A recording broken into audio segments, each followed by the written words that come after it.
கடந்த 4.5 ஆண்டுகளாக பட்ஜெட் என்னும் பெயரில் தமிழ்நாடு மக்களுக்கு நடத்தப்படும் மாபெரும் காது குத்தும் விழா வெகு விமர்சையா இந்த வருடமும் நடைபெற இருக்கு.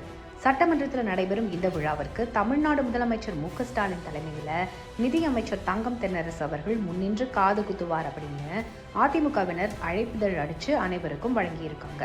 அதுக்கப்புறமா செய்தியாளர்களை சந்திச்ச எடப்பாடியார் 5 ஆண்டுகளாக மக்களை வாட்டி வதைத்த திராவிட மாடல் என்கிற ஏமாற்ற மாடல் திமுக அரசு தனது பட்ஜெட்டை தாக்கல் செய்துள்ளது. இந்த அரசு எந்த அளவிற்கு மக்களுக்கு காது குத்துகிறது என்பதை நாட்டு மக்கள் அறிய வேண்டும் என்பதற்காக இந்த அழைப்பிதழை உங்களிடம் கொடுக்கிறோம்.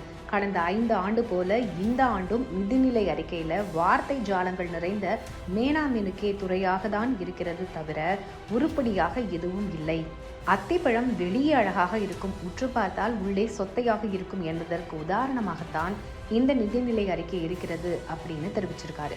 திமுகவுக்கு மக்களை ஏமாத்துறது அப்படின்றது ரத்தத்துல ஊறி போய் இருக்கிறதுனால இந்த முறையும் புதுசா பொய்யா சொல்லி மக்களை ஏமாத்த பார்க்கறாங்க.